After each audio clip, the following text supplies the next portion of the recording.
কালকে তৈরি করছিলাম চিকেন ললিপপ। আসসালামু আলাইকুম। প্রথমে আল্লাহ তাআলার কাছে অনেক অনেক শুকরিয়া আদায় করে নিব।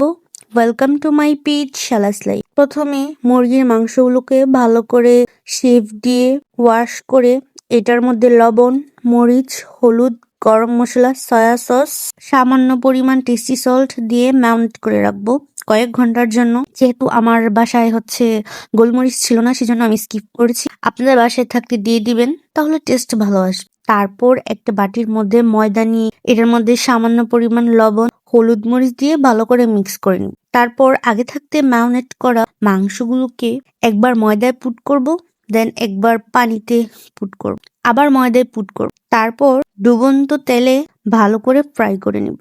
যখন একদম মচমচা হয়ে যাবে, তারপর ফ্রাই প্যান থেকে নামিয়ে পরিবেশন করব। বাস রেডি আমার চিকেন ললিপপ। যেহেতু আগের দিন বিশ্ব ভালোবাসা দিবস ছিল, ভালোবাসার কোনো বয়স, দিন বা সময় হয় না। আপন মানুষদের সবসময় ভালোবাসা যায়। আর আল্লাহ তাআলার কাছে এটাই দোয়া, একটা মানুষের আপনজন বা ভালোবাসার মানুষ যেন ভালো থাকে। তো ভালোবাসা দিবস উপলক্ষে সবাইকে হ্যাপি ভ্যালেন্টাইন্স ডে। সবাই ভালো থাকবেন, আমাদের জন্য দোয়া করবেন। আল্লাহ হাফেজ, আসসালামু আলাইকুম।